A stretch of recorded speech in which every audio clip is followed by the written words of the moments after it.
Créer un univers stable dans lequel les enfants se sentent protégés et en sécurité est primordial pour leur bon développement. Dans la continuité de notre série sur les violences faites aux femmes et aux enfants, nous recevons une sœur qui va nous partager son histoire et mettre le doigt sur certains facteurs de l'environnement de l'enfant qui peuvent être propices aux agressions sexuelles. Bonjour à toutes et bienvenue dans Sans Tabou, le podcast 100% féminin et chrétien dans lequel les tabous n'ont pas leur place.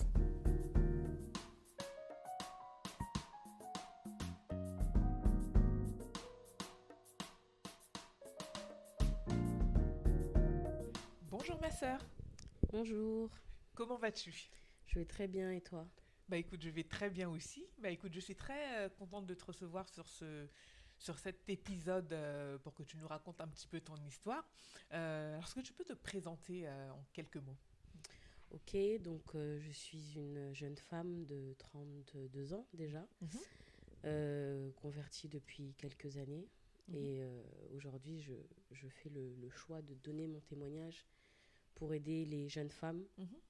notamment avant le mariage, à régler les blessures profondes qu'on peut avoir avant la conversion quand on arrive au Seigneur et qu'on souhaite fonder une vie de famille qui, je pense, est primordiale. Amen. Alors, on va entrer dans le vif du sujet. Où as-tu grandi? Dans quel contexte, etc. Est-ce que tu peux nous parler un petit peu de ton enfance? Qui tu étais? Dans quel environnement tu as évolué? Ok. Tout d'abord, je tiens vraiment à dire que c'est le Seigneur qui m'a poussé à témoigner. Mhm, Donc, je témoigne très peu. Des fois, les gens mhm. me disent souvent, mais comment tu es arrivé au Seigneur? Je dis des bribes, mais je dis pas toujours tout parce que c'est assez pesant des fois. D'accord, Donc, moi, j'ai grandi dans une atmosphère où tout était très sexualisé, en fait. d'accord.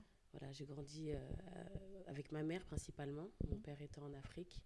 Et j'ai vécu dans différentes maisons. Nous avons beaucoup déménagé parce que ma mère se battait beaucoup, comme beaucoup de femmes immigrées qui viennent en France pour, comme on dit, chercher la vie. mhm, Donc elle se battait pour nourrir ses trois enfants. mhm. Et moi, mon grand frère a été plus, on va dire, avec ma mère, mais moi j'étais beaucoup élevée par mes oncles, mes tantes. Mhm. Et je voyais ma mère, on va dire, plus le week-end. Donc j'ai d'abord grandi dans la banlieue sud, D'accord. à Corbeil. Et j'ai passé, on va dire, toute ma primaire à Levallois. Mhm. Et c'est un peu là où enfin, ça d'abord, enfin, tout ce côté un peu, comme je disais, j'ai grandi dans un univers sexualisé, a commencé dès la maternelle. Mhm. Donc en fait, on avait, je me permets hein, déjà de commencer, Mhm. on avait vous savez, chez les catholiques, il y a les enfants de chœur. Oui, Voilà, d'accord. on Oui. avait quelqu'un qui était dans le quartier, on vivait en cité, en HLM, Mhm. et tout le monde avait confiance en lui, en fait. Hein. Tout le monde Mhm. avait confiance en lui, ma tante, etc. Mhm. Donc ma mère n'était jamais là, enfin, en tout cas, j'ai pas de souvenir d'elle, pas trop, en fait. Pourquoi elle n'était pas là? Parce qu'elle travaillait. Elle travaillait beaucoup, elle avait deux boulots, et bon, ça, quand on est petit, on ne sait pas toujours. Oui. Voilà, mais en grandissant, j'ai compris que voilà, ma mère cherchait à, voilà, tout simplement à gagner de l'argent ici et là pour pouvoir payer les frais. Mhm. Et pour revenir à ce garçon, donc c'était un enfant de cœur à l'église catholique voilà, de la ville où on était. Mhm. Et il venait souvent à la maison en fait. Il venait souvent à la maison et je me rappelle qu'un jour on s'est retrouvés. Vous savez, quand on vit des choses, il y a des images qui restent en fait. Et D'accord. je sais que oui, je pense que j'avais tout juste 3 ans parce que je rentrais en maternelle et si on demande à certaines personnes est-ce que tu te souviens de tes 3 ans, comment tu vivais, il n'y a pas beaucoup de gens qui s'en souviennent, mais moi, Mhm. ça m'a vraiment marqué. Mhm. On était au salon. Bon, comme c'est un podcast sans tabou, je me permets de dire certains mots. Allons-y. On était au salon et il avait en fait enlevé son pantalon. Donc j'ai vu son pénis. Mhm. Et il me disait touche-le. Alors moi, de mon jeune âge, j'étais pas choquée de voir ça. Mhm. Et moi, j'ai pris ça pour un jeu. Pourquoi? Je vous disais que j'ai vécu dans un univers très sexualisé. Mhm. Je dormais avec ma mère Mhm. pendant très longtemps, jusqu'à ce que je rentre au collège. Oui. Je dormais avec ma mère et quand j'étais en Afrique, je dormais aussi avec mon père. Mhm. Et pour moi, c'était normal. Et du coup, dans cet univers-là, j'ai pu voir voilà, des relations sexuelles juste à côté de moi, en fait. Hein. Voilà, donc, je ne pense que dans ma tête, je ne voyais pas la différence. Ton inconscient était déjà presque oui, disposé, en fait, à oui, ça. voilà, prédisposée à toutes ces choses-là. Je ne savais pas que c'était mal. Donc, je touchais comme si c'était un jeu. Et puis, bon, voilà, quoi. Et,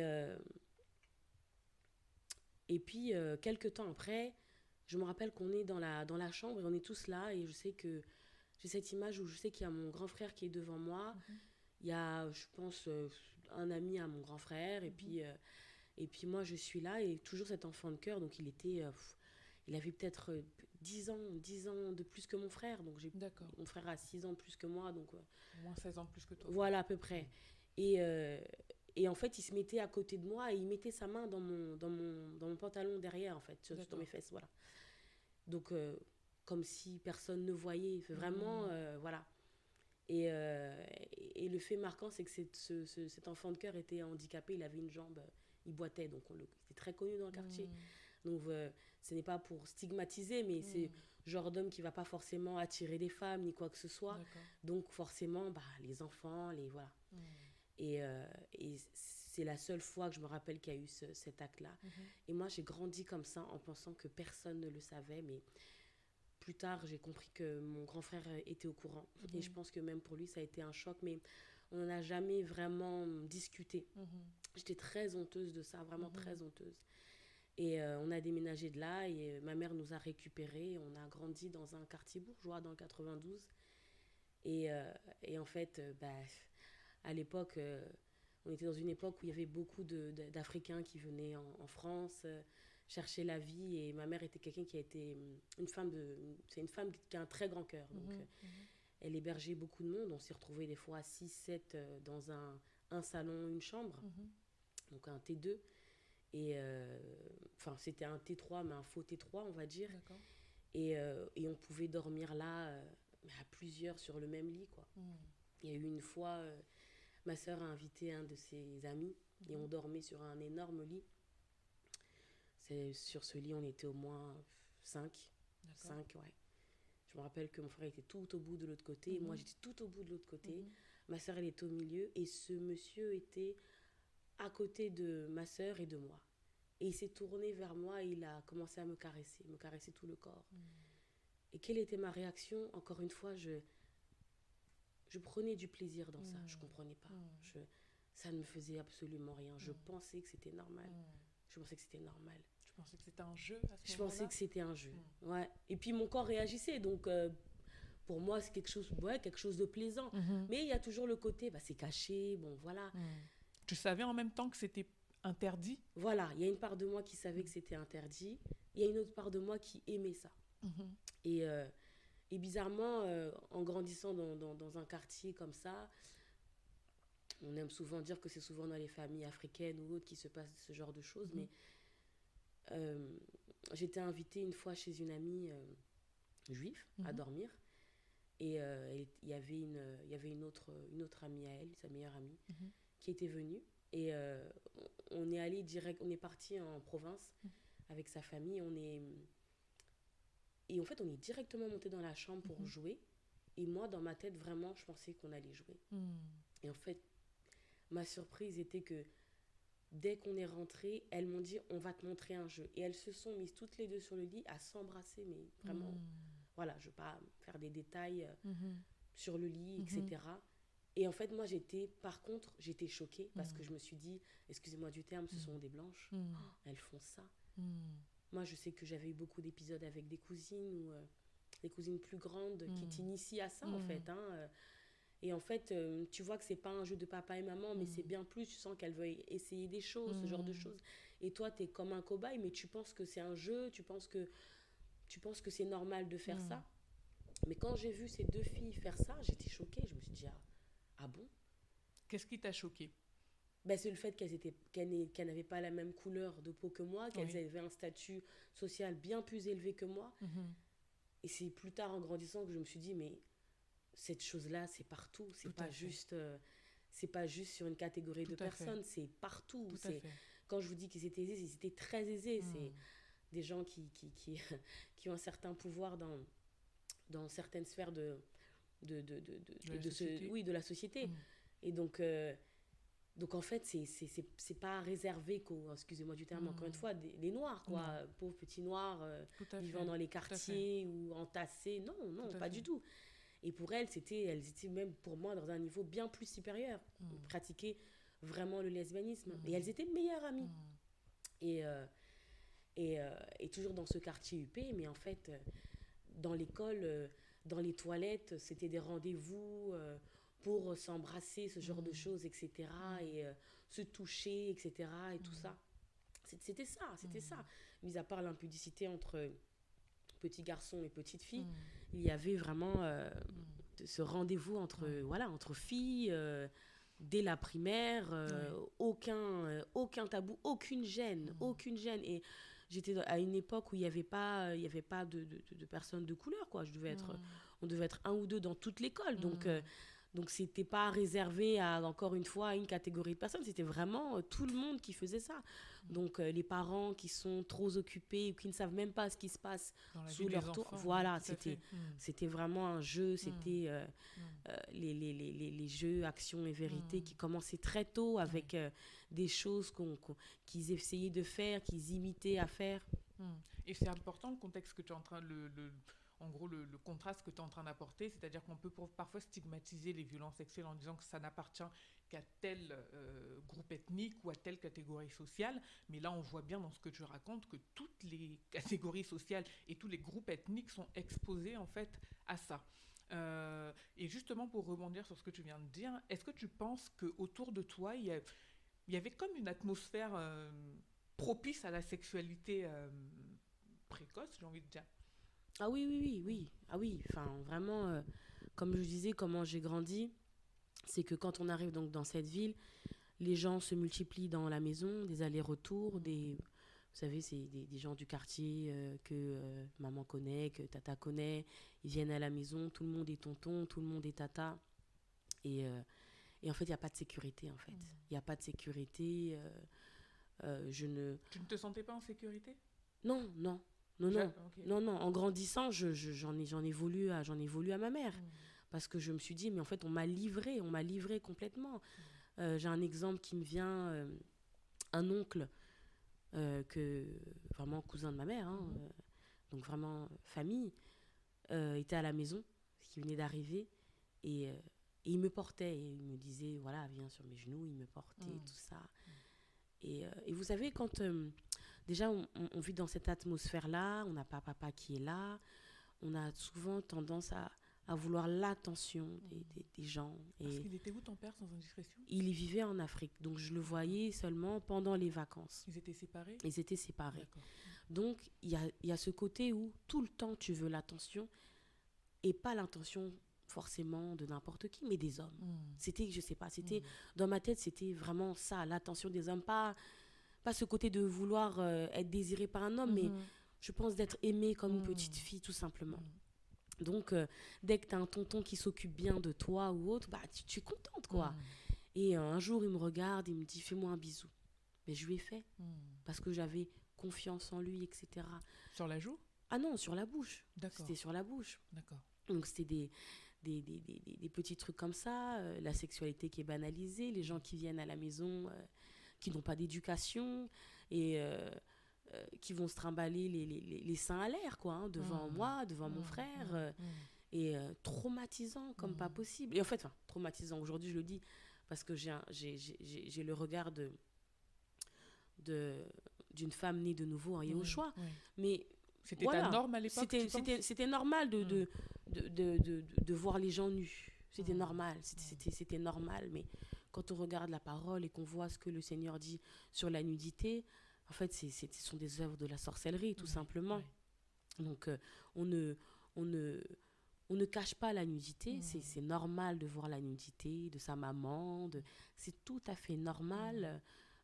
Toi-même, en tant que petite fille, bah, que tu fermes la salle de bain. Mais pourquoi tu la fermes? Moi, je veux rentrer. Enfin, il n'y a pas de... Moi, je veux rentrer, c'est qui?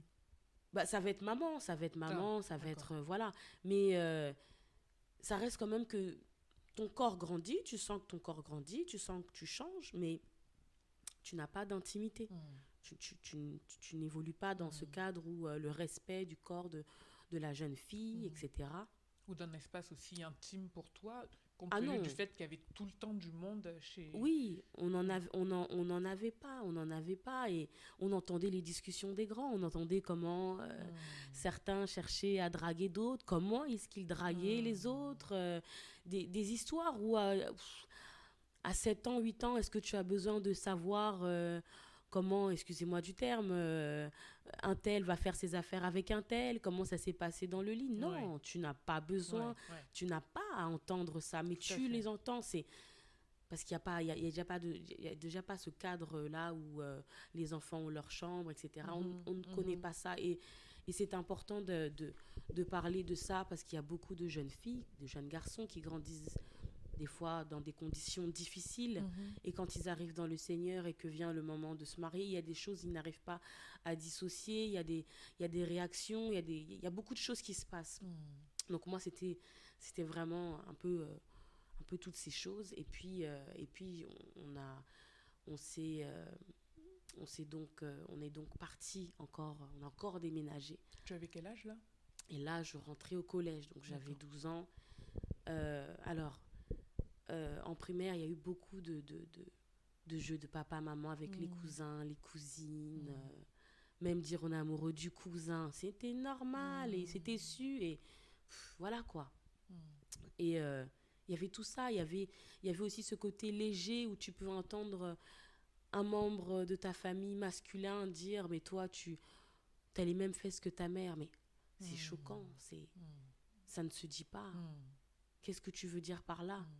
Mais quand ce type de phrase était prononcé, il y avait d'autres adultes autour ou c'était souvent dit Non. seulement quand vous étiez entre enfants à l'abri des oreilles Alors là, adultes? c'était un adulte qui m'avait dit ça toute seule. J'étais Hmm, seule. J'étais seule. Et comme vous voyez, le côté où tu peux sortir de la salle de bain, je sais pas, moi, t'as un petit débardeur, t'es pas très mhm, couverte, mhm, etc. T'es à peine habillée. mhm. Ben on te fait une remarque sur ton Ton physique. physique. Hmm, Voilà. Et ça, hmm, c'est quelque chose. C'est vraiment hmm, quelque chose. hmm, Et pareil, le fait de voir beaucoup d'hommes venir, mhm, voilà, il y a des parents qui vivent, il y a des enfants qui vivent avec des femmes qui, voilà, qui peuvent avoir plusieurs compagnons et mhm, il faut pas leur jeter la pierre, voilà, hmm, ils ne connaissent hmm, pas le Seigneur. mhm, Ben, le fait de voir tous ces hommes-là, mhm. des fois en tant qu'enfant, tu as peur, quoi.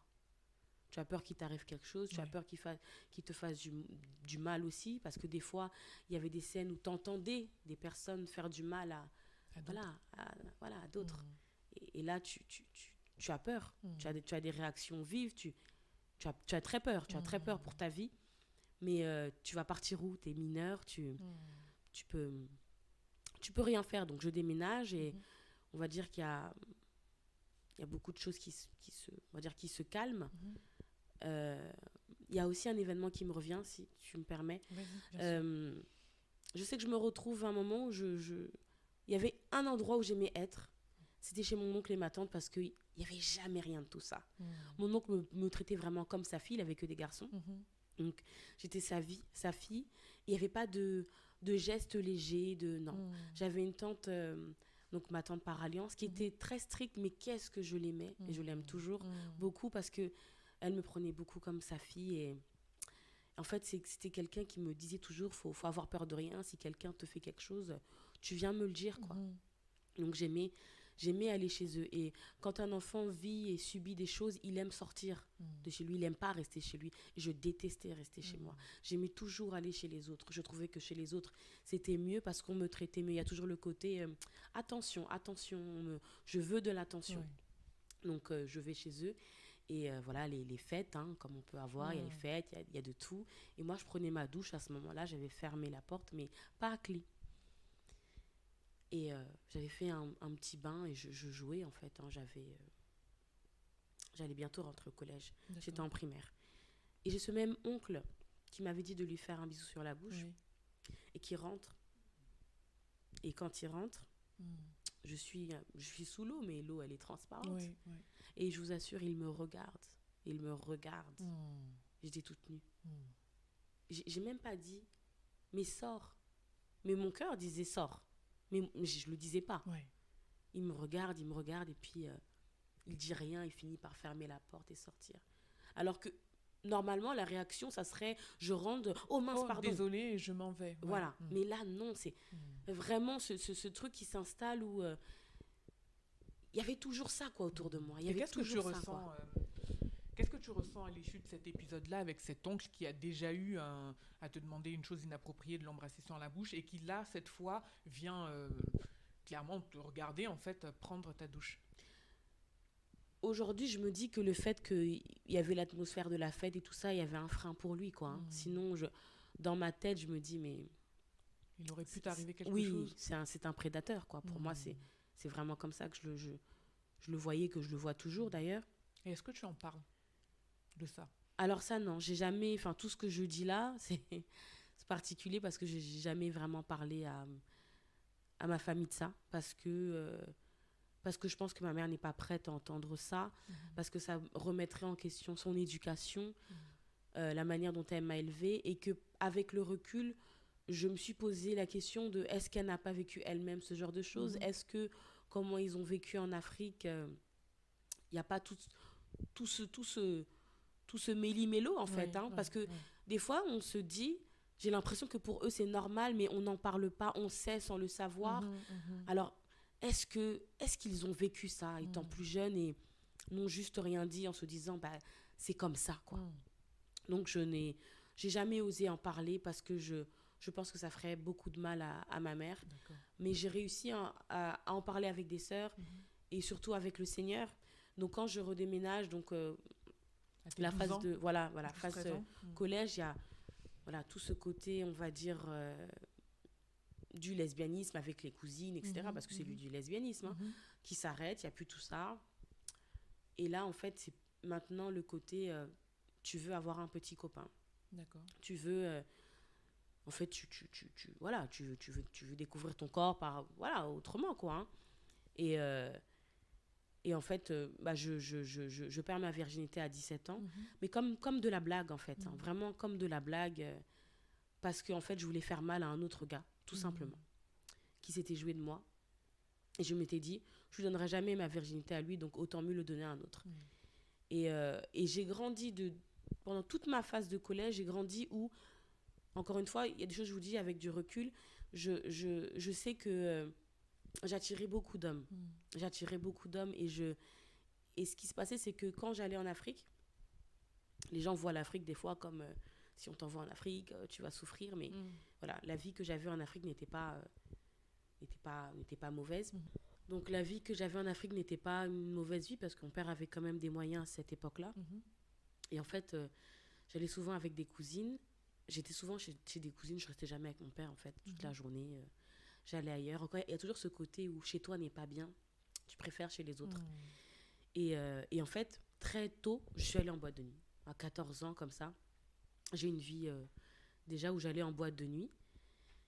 Et en fait, je sais qu'il y a eu des moments, c'était bizarre, mais je commençais déjà à avoir des séquelles comme de ce que j'avais vécu. Mais je ne savais pas que c'était des séquelles. C'est-à-dire que je voulais plaire, mais j'avais une peur folle des hommes. Et inconsciemment, j'attirais autour de moi. Donc, il y a eu un jour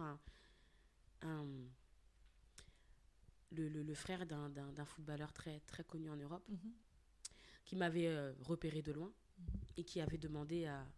Vous savez, en Afrique, c'est un autre univers. Quand on a l'argent, il suffit que tu payes quelqu'un et puis on te ramène la fille, quoi. Donc, moi, mes cousines se sont interposées en disant non, elle est trop jeune pour ça. Donc c'est des choses qu'on ne dit pas, mais on sait comment ça se passe en fait. Le Donc, Seigneur t'a gardé. Le Seigneur m'a gardée. Parce que si c'était des filles qui étaient mal intentionnées, ça allait être quoi? Ça allait être, c'est quand même le frère d'un tel. Donc elle va aller avec, ils vont faire ce qu'ils ont à faire. Et elles auront eu un petit billet aussi en échange. Voilà, une table, des champagnes. Voilà, il n'y a que ça qui est dans la tête. Voilà, de cette époque, c'est un peu comme ça que ça se passe. C'est comme ça que ça fonctionne. Et en fait, elle me garde. elle me garde à ce moment-là. Mais j'avais une peur bleue de l'homme. J'étais quelqu'un qui aimait beaucoup danser. Mais quand j'étais en boîte, je ne dansais pas. J'avais peur, en fait. J'étais quelqu'un qui... Je ne sais pas comment vous dire. Il y a le côté extraverti, mais tellement meurtri que... Il y a des choses, tu évites, quoi. Tu évites, mais j'attirais des hommes qui étaient bien plus âgés. Parce que mon corps, je ne sais pas si c'est dû, pardon, à ce que j'ai subi ou autre, mais c'est comme s'il était très avancé, en fait. Et il y a beaucoup de choses que je comprenais, j'ai eu une maturité qui est venue très vite, en fait. Voilà. Et notamment dans ce domaine-là, vraiment, je savais tout. Je connaissais les histoires de mes cousines, je connaissais les infidélités, les potins-potins. Je pensais que c'était, je sais pas, je pensais que c'était un film. Et très vite, très intéressée par tous ces films d'amour, rêveuse, rêver d'une autre vie, penser à une autre vie. Donc, du coup, finalement. Voilà, j'idéalisais beaucoup dans mes rêves, etc. J'idéalisais énormément. Donc, j'ai soulevé un paradoxe aussi qui intervient dans ton récit, c'est que tu disais plutôt à la fois, tu cherchais beaucoup l'attention des hommes, mais en parallèle, tu en avais très peur. Est-ce que tu saurais l'expliquer ? Comme j'ai dit, je pense que c'est par rapport à tout ce que j'ai subi. Je pense qu'en grandissant, mon cerveau, dans ma tête, il a dû se dire, c'est pas normal. Alors, ça, c'est ce que je me dis aujourd'hui, encore une fois, converti. Mais à ce moment-là, je ne peux pas l'expliquer. Très peur, je ne parlais pas en public. Pourtant, ceux qui me connaissent savent que je suis quelqu'un qui aime rire, rigoler, tout ça. Mais dès que je me retrouvais au niveau de la foule ou dès qu'il y avait des hommes, je me fermais comme une huître. Mais totalement, je me fermais comme une huître. Mais j'avais, je ne sais pas, j'avais une soif de vengeance sur la vie. Et comme on avait grandi en quartier, je me suis battue beaucoup pour mes études. Mais à côté, je faisais ce que je voulais. Et encore une fois, il y a le côté où, voilà, je ne jette pas la pierre à ma mère, mais je veux appuyer ça pour les femmes qui sont monoparentales, les sœurs monoparentales, que tellement maman travaillait qu'elle n'était pas là. Donc très vite, je pouvais me retrouver seule des jours, des semaines, et il n'y avait personne. Et donc... toutes les soirées, les fêtes dans le quartier, beaucoup se passaient chez moi. Et il y avait plein de choses qui se passaient dans les chambres, etc. Il y avait tellement de choses qui se passaient, mais pour moi, c'était normal.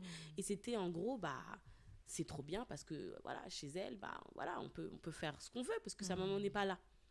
Donc, j'étais ouverte à plein de choses. C'est le Seigneur qui m'a gardée. Amen. Et puis, les hommes se sont enchaînés. D'abord, tu commences par t'es un peu timide, mais on commence à te proposer de la drogue. Est-ce que tu veux bien faire passeuse ? Mais je pense que quand on a l'étoile, quand on a la main du Seigneur, il y a des choses qu'on ne fait pas, en fait. Donc, il y a des choses sur lesquelles je ne voulais pas faire, donc j'avais dit non. Mais je connaissais des gars de ce qu'on disait à l'époque GDN, quoi, Gare du Nord. Oui. En fait, je voyais d'autres filles, quand elles rentrent dedans, elles n'arrivent pas à en sortir comme ça, voilà. Donc on était là, je pouvais découcher de chez moi, ma mère me cherchait, mais en même temps, me chercher sans me chercher, parce que demain, elle va travailler, donc elle va te crier dessus, elle va te reprendre, elle va appeler ton frère, elle va appeler ta sœur, voilà, votre sœur ne se comporte pas bien, mais... Elle n'avait pas le temps de s'attarder, quoi. Non. Donc je savais que je pouvais jouir d'une certaine liberté, quoi. Donc on a essayé beaucoup de choses, donc un homme, puis je rencontre un deuxième, et je m'y attache, je m'y attache fortement, et en fait, voilà, encore des choses qui se passent qui ne sont pas bonnes. Je suis trahie par ce garçon, et en fait, dans ma tête, j'ai comme un boulon qui saute, et je me dis, maintenant, moi, je vais aller avec les hommes, et c'est moi qui les jette. Donc, c'est à ce moment-là où je décide dès que je rencontre un gars, on fait ce qu'on a à faire, après basta. Et j'avais déjà commencé un homme, et en fait je m'apprêtais à rentrer dans un cycle. Et là le Seigneur m'a attrapée, en fait. Le Seigneur m'a attrapée, j'ai donné ma vie au Seigneur à 19 ans, et Amen. Et donc je marche avec le Seigneur. Mais le Seigneur, c'est vraiment le Seigneur qui m'a attrapée, parce que moi, de mon côté, j'allais pas le suivre. J'allais pas le suivre. Mais vraiment, Pourquoi le t'allais pas le Seigneur... suivre? En fait, je savais que j'allais devenir chrétienne, mais je trouvais la vie chrétienne un peu dure, un peu compliquée. Il y avait beaucoup de choses qu'il fallait pas faire, tout ça. Bon, c'était un peu difficile, quoi. Bon, les passions de la jeunesse, quoi, tout simplement. Et donc, je donne ma vie, à Christ et ça a été très difficile pour moi. Mais le Seigneur a fait les choses très radicales. J'ai dû m'éloigner de mes amis au quartier, etc. Et en fait, je me rappelle qu'un jour, le Seigneur, je suis là et le Seigneur me dit, bon, bah, on va parler de telle chose. Et en fait, le telle chose, c'était tout ce que tu as vécu. C'est le Seigneur qui est venu et qui a pointé du doigt. Ouais. Vraiment, c'est... Ouais. Il en a parlé, quoi. Il a dit, là, on va parler de ça. Et je me rappellerai tout le temps. C'était impressionnant. J'ai dit non. Mais vraiment, comme ça, dans ma chambre, je me rappelle, je lui dis non, moi, je parle pas de ça. Et c'est là que dans mon cerveau, tout remonte. Tout remonte. Je fais une petite pause. C'est-à-dire que donc tu as donné ta vie au Seigneur, tu avances avec le Seigneur, mais ça, c'était un sujet tabou que tu avais mis quelque part un petit peu sous un tapis et que tu n'évoquais pas avec le Seigneur. Exact. Exact. J'ai donné ma vie au Seigneur dans un contexte où il y avait, je me rappellerai toujours, il y avait la guerre en Côte d'Ivoire qui m'avait beaucoup marqué. Et je me posais la question, mais où va le monde, quoi? Et le Seigneur est venu à moi en me disant, où passeras-tu ton éternité? Donc c'est comme ça que je donnais ma vie au Seigneur. Mais en fait, moi, tout ce que j'ai vécu, j'en pleurais pas. Pour moi, je pensais ne pas avoir de séquelles. Voilà, pour moi, je pensais ne pas avoir de séquelles. Et en fait, les séquelles ont commencé à mes 17 ans, à partir du moment où je commence à découvrir l'homme, à avoir des rapports, etc. Et quand le Seigneur me dit on va parler de ça, c'est là que je me rends compte. Tous les dégâts qu'il y a eu. Non, c'était impressionnant. Le premier dégât, qui est un dégât qui malheureusement est là encore aujourd'hui, que je me bats avec, je ne vais pas mentir, c'était au niveau du poids. Alors j'avais un médecin traitant, déjà je la fuyais. Je l'ai fui à partir du moment où elle m'a dit ça. Elle me consulte, elle m'ausculte, je sais pas comment on dit, et elle me dit, mais vous trouvez pas que vous remplissez vos pantalons? Donc moi j'avais un docteur qui était un peu à l'ancienne, donc elle Mais pas dans la finesse. Non. Pas du tout. Effectivement, je prenais du poids, mais alors dire que je me rendais pas compte, je sais pas. Je pense que mon cerveau faisait se déconnecter, quoi. Il se déconnectait complètement.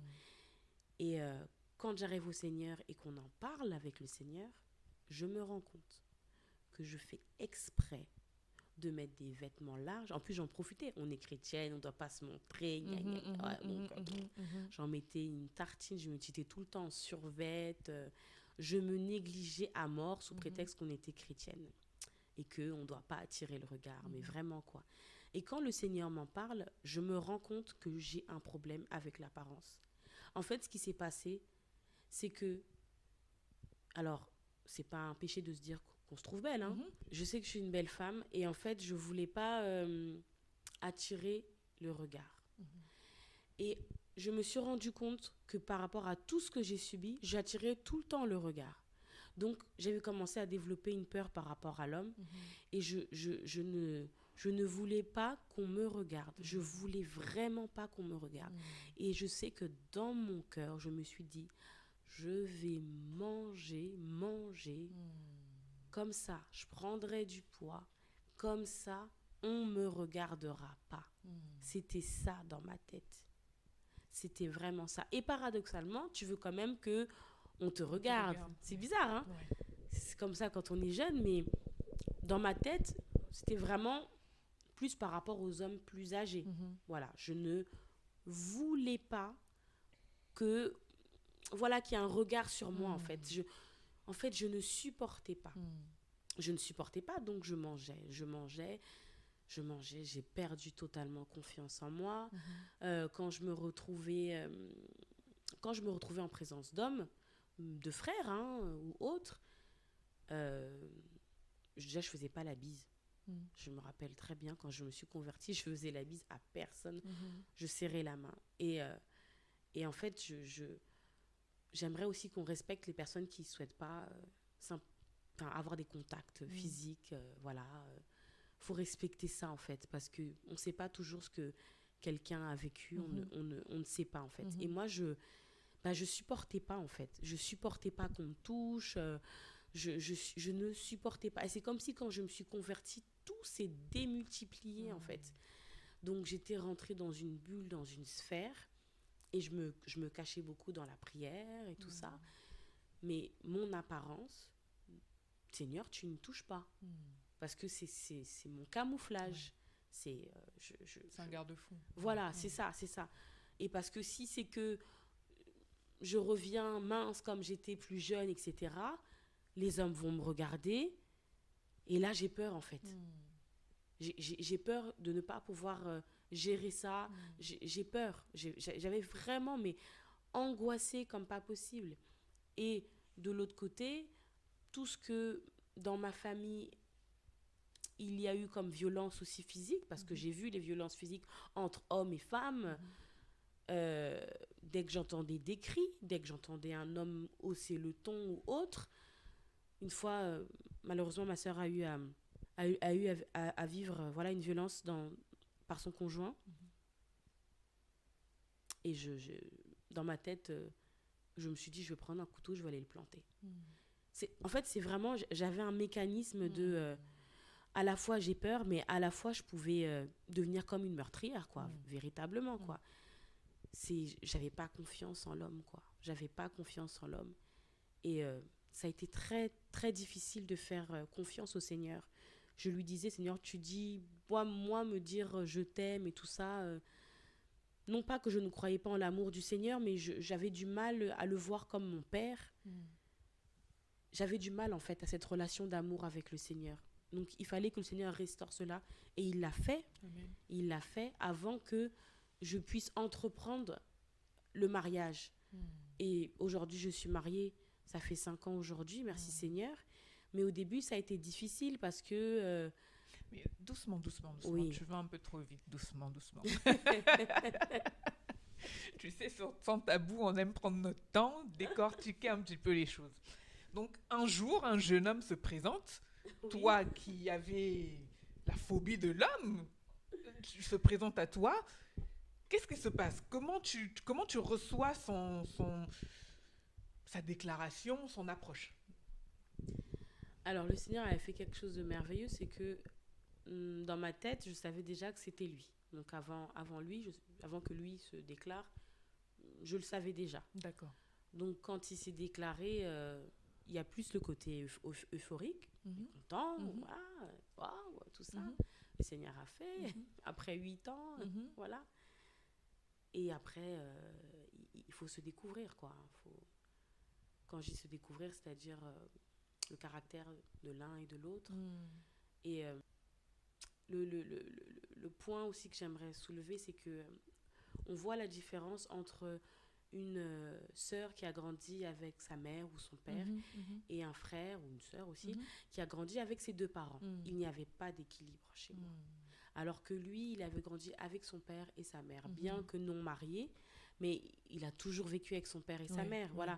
Il peut avoir des différends dans un couple, il peut avoir une famille, c'est pas toujours au beau fixe, mais il a grandi avec cet équilibre-là. Il a vu l'autorité d'un père, il a vu l'autorité d'une mère, il a vu la douceur de la mère, en fait, il a tout vu. Oui. Et il a grandi comme ça. Il a grandi avec ce côté où il a les 2 parents toujours là. Moi, j'ai vécu qu'avec ma mère, quoi. Est-ce que ça a été un choc pour le coup ? Ah oui, quand vous avez commencé carrément, à carrément, parce qu'il y a des choses où, comme je disais, tu n'es pas équilibrée. Moi, ma mère m'a élevée en sorte que tu dois te battre, ma fille. Tu dois te battre, tu dois pas attendre d'un homme, tu dois travailler. Et là, tu as un frère qui te dit, appuie-toi sur moi. Et donc, toi, tu dis non. Parce que contraire à ce que tu as reçu comme... Oui, et parce que ta mère t'a toujours rabâché. En fait, elle te l'a rabâché par ses relations. Elle te l'a rabâché par ses attitudes que on ne sait jamais si le gars se met à partir, toi, tu fais comment ? Donc, du coup, tu veux tout contrôler. Tu veux tout contrôler, tu veux tout faire. Et en face de toi, tu as un homme qui, lui, est plutôt équilibré et qui se dit, mais c'est quoi cette sœur, quoi? Mais on peut pas vivre comme ça. Alors après, il y a tous ces passages qu'on aime rabâcher, la femme doit se soumettre à l'homme, etc., tout ça. Et ce que j'ai aimé, parce que même pour le frère, c'était du coup un brisement pour lui, c'est qu'on a dû se soumettre l'un vis-à-vis de l'autre par amour. Et l'amour était le centre de tout, en fait. L'amour beau, déjà ça. du Seigneur, mais l'amour l'un vis-à-vis de l'autre. Parce que comme j'ai vu son amour pour moi, je me suis adoucie. Mais vraiment adoucie. Et même pour revenir en arrière, avec tout ce que j'avais vécu, en fait, je me trouvais tellement sale que tout ce qui était impudicité, quand j'entendais que quelqu'un était tombé, quand j'entendais que quelqu'un ne se sanctifiait pas, j'étais quelqu'un de très, très dur. Je reprenais sévèrement. Parce que, en fait, je ne sais pas comment expliquer ça, mais je me disais, mais en fait, je ne pensais même pas pouvoir être sauvée, en fait. Et je me disais, mais le Seigneur, il est mort à la croix pour nous, et toi, tu te permets de faire ça. Mais en fait, c'était un excès, en fait. Je faisais les choses tout par excès par rapport à ce que j'avais vécu. J'avais pas d'équilibre, vraiment. Et quand j'ai rencontré mon mari, il a su m'apporter, grâce au Seigneur, cet équilibre. Et petit à petit, j'ai trouvé un équilibre. Et j'ai appris à me dire, bon, je marche à côté de quelqu'un. Mais les conséquences aussi de tout ce que j'ai vécu, c'était la peur.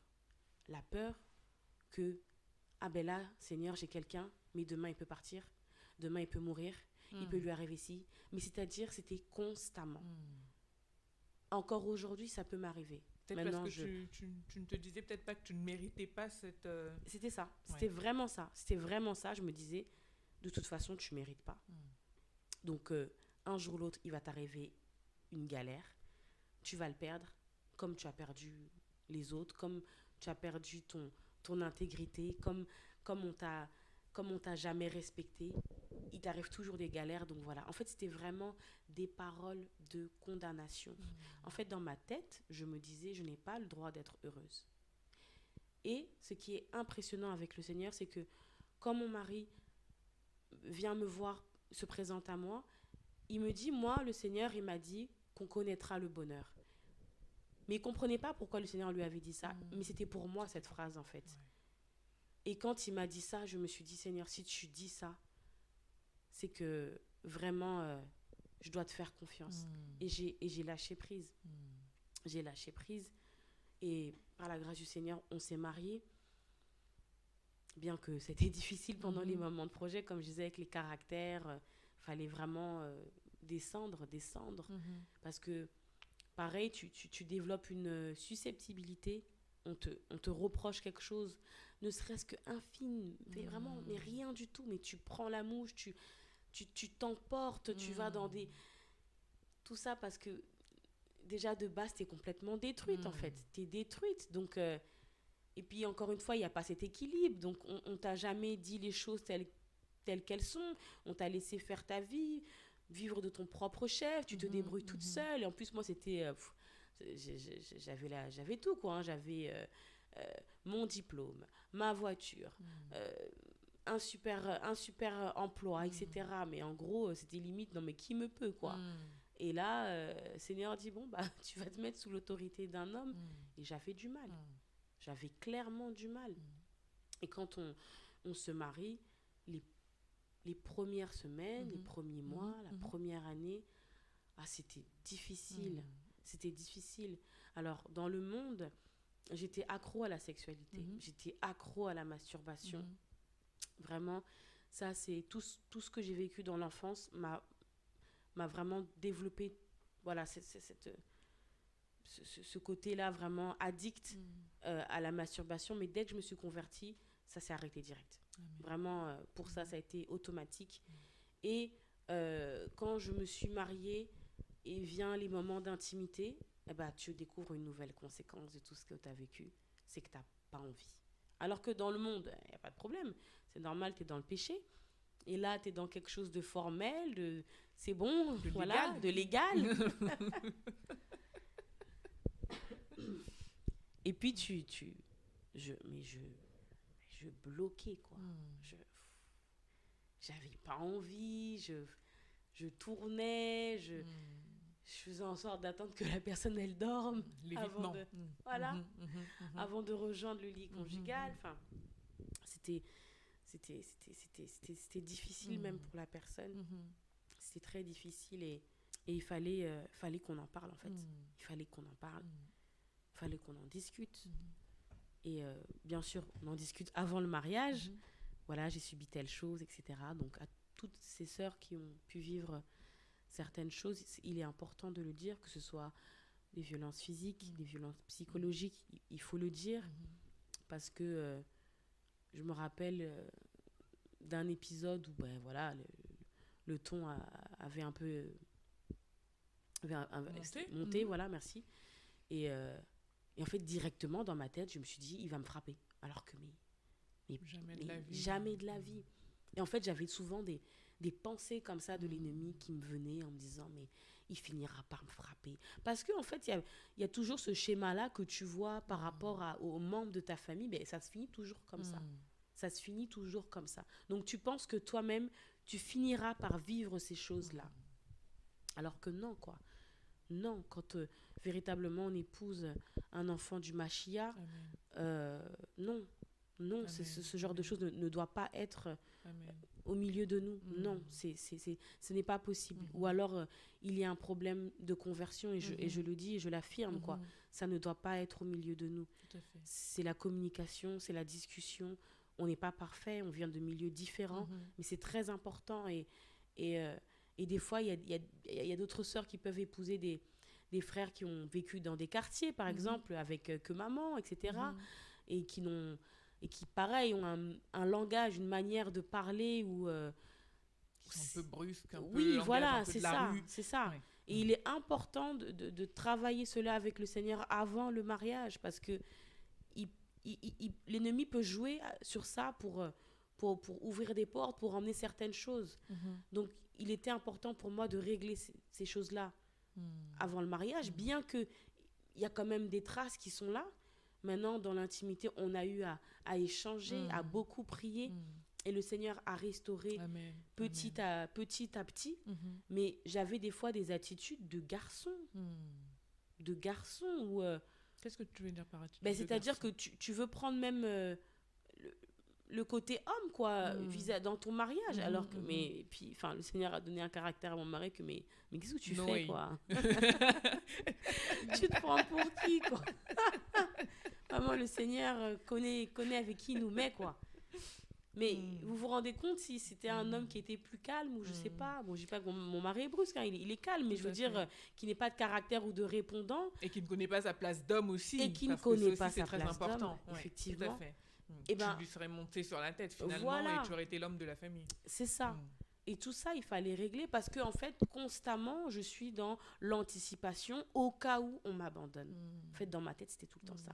Au cas où on m'abandonne. Parce que quand j'ai vécu certaines choses, je me suis toujours dit, on m'a abandonné.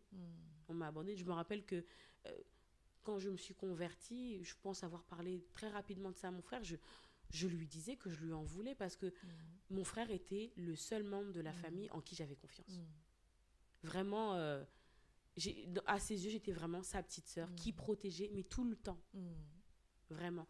Alors que le reste de ma famille, pour moi, c'était... trahison sur trahison, quoi, en fait. Tu peux avoir confiance en personne. Donc, j'avais toujours ce côté d'abandon. Et puis, donc, le Seigneur a fait grâce. J'ai beaucoup prié. Et puis, bon, voilà, il y a les enfants qui arrivent. Et même quand tu veux avoir des enfants, eh ben, t'as tout qui remonte, quoi. Je veux pas que mon enfant subisse ça. Tu mets une pression supplémentaire à ton enfant. Tu anticipes des choses qui ne sont même pas là. Et c'est là où, avec cet équilibre-là, mon mari me disait, mais attention, là, tu vas mettre des idées à notre fils. Là où il n'est pas. Voilà, c'est ça. Et merci Seigneur, parce que ça nous a beaucoup aidés. Mais c'était pas évident, quoi, de mettre au monde un enfant, de s'occuper d'un enfant. J'avais du mal à changer la couche de mon enfant. J'avais énormément de mal. J'avais du mal à le laisser auprès de quelqu'un. En fait, dans ma tête, je me disais toujours, et s'il lui arrive quelque chose, et s'il lui arrive quelque chose, et s'il lui arrive quelque chose, je m'en voudrais toute ma vie.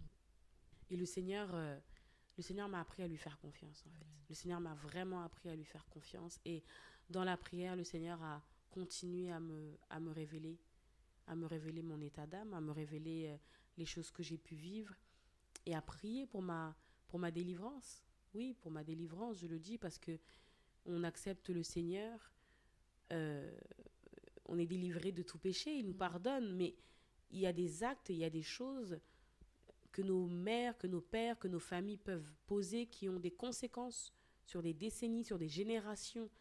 Et le Seigneur me prend moi et il permet que tout ce que j'ai vécu, je prie, je lui demande de l'aide, je lui demande d'aimer à nouveau, je lui demande d'enlever toute forme de haine, toute forme de colère vis-à-vis de l'homme, etc., de changer mon attitude, mon comportement, etc. En fait, c'est un processus. C'est un processus jusqu'à ma mort ou bien l'enlèvement. Et il ne faut pas que mes sœurs s'enlèvent cela de leur tête, en fait. Il y a des choses, il y a des mimiques, il y a des tics, il y a des choses qui vont rester parce que ce sont des faits marquants que le corps, ça reste marqué sur le corps. Ça reste marqué sur le corps. Parce que je suis mariée et que mon mari a connaissance de tout ce que j'ai vécu, je me rappelle qu'un jour, je vis une frustration et je me mets à faire un gâteau. Et mon mari me dit au téléphone, qu'est-ce que tu fais? Et je réponds plus. Il me dit, qu'est-ce que tu fais? Et je réponds plus. Tu es en train de faire un truc là. Tu es en train de faire à manger. J'ai dit, oui, je fais un gâteau. Il me dit, tu n'as pas faim. Laisse ça. Enfin, vous voyez, c'est des petits tocs comme ça qu'on peut avoir. Alors, le Seigneur est venu, est-ce qu'il ne m'a pas délivré? Bien sûr que si, qu'il m'a délivré. Est-ce que je suis possédée? Non. Mais il y a des choses que le Seigneur travaille en nous, en fait. Et c'est la parole, l'eau de la parole qui nous lave, qui nous libère chaque jour un peu plus. Et le fait qu'on mette notre confiance en l'Éternel, c'est ça qui fait que le Seigneur, en fait, ça lui permet de travailler en nous. Et les personnes qui ont vécu certaines violences, peu importe, il faut qu'elles acceptent que le Seigneur travaille. Il faut qu'elles acceptent d'ouvrir leur cœur. Il faut qu'elles acceptent de repartir dans ce passé-là, de nommer les choses, de dire voilà telle chose qui m'ont fait mal et accepter la guérison du Seigneur, en fait. Et je sais que après moi, ces choses-là ne vont plus subsister dans toute ma famille, non dit choix. Amen. Et c'est ça, en fait, que le Seigneur fait avec toutes les victimes, peu importe les victimes, c'est que à partir de toi, ma sœur, le Seigneur te délivre, mais tous tes enfants derrière, ils vont pas vivre ça parce que tu as connaissance de tout ça. Et tu prieras pour tes enfants et tu alerteras tes enfants et tu vas faire de la prévention auprès de tes enfants.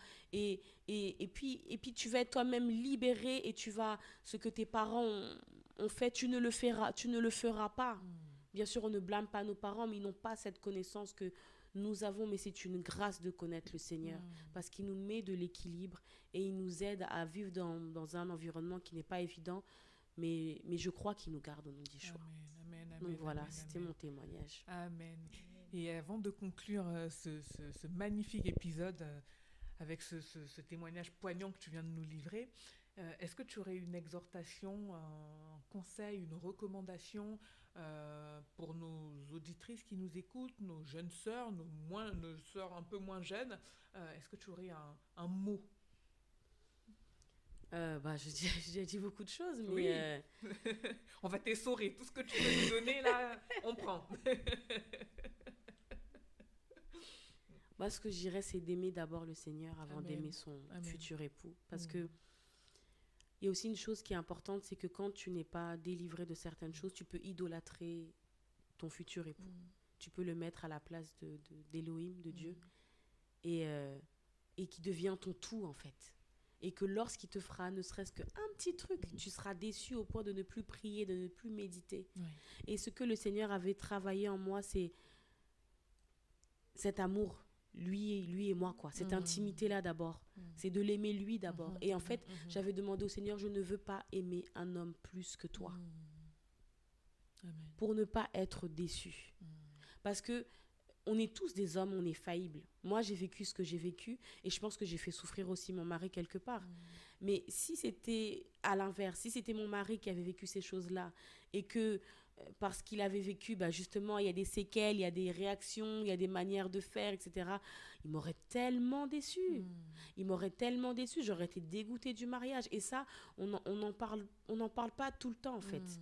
Qu'il est important d'aimer le Seigneur plus que tout. Et la Bible est claire sur ça. Tu aimeras ton Elohim, ton Dieu, de tout ton cœur, de toute ta force, de toute ta pensée. Vraiment, c'est important. Nous, les sœurs, quand on aime des fois trop, en fait. On dépasse même le mot amour, quoi. Et il est important d'enlever ce côté idolâtrie. Je sais qu'il y a des sœurs qui attendent depuis tellement d'années, qui attendent, qui espèrent. Mais assure-toi d'abord d'aimer véritablement ton Elohim, afin que si demain, ton mari tombe malade, il devient manchot, il perd la vue, il devient malade, ou bien toi-même, je sais pas, tu deviens malade, tu as le cancer, tu perds tes cheveux ou autre, tu sais que ton premier amour, le Seigneur sera toujours là. Amen. Parce que oui, on est des hommes et on peut avoir des réactions qui peuvent surprendre, choquer. Nous ne sommes pas délivrés de notre chair. C'est pour ça qu'il est important d'aimer le Seigneur par-dessus tout. Alléluia. Et pour conclure cet épisode, moi j'aimerais aussi interpeller les parents aussi avec le témoignage de notre sœur. Rappeler qu'il est important aussi pour les parents, sans jeter l'opprobre ou la condamnation sur les parents. Nous savons que chaque parent aussi fait comme il peut, avec les moyens et le contexte qu'il a. Mais il est primordial et important aussi aux parents d'offrir un foyer sécurisant aux enfants, d'offrir un foyer où ils se sentent en sécurité, protégés.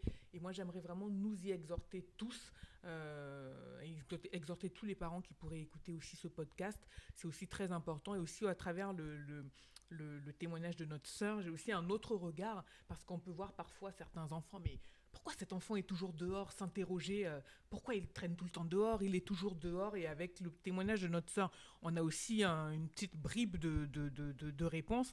Et ne pas forcément toujours juger, parfois essayer d'approcher, comprendre pourquoi, questionner. Et puis voilà, en tout cas ma sœur, merci beaucoup pour ce témoignage, que le Seigneur soit grandement béni pour ce témoignage et pour ce qu'il fait dans ta vie et il continuera de faire.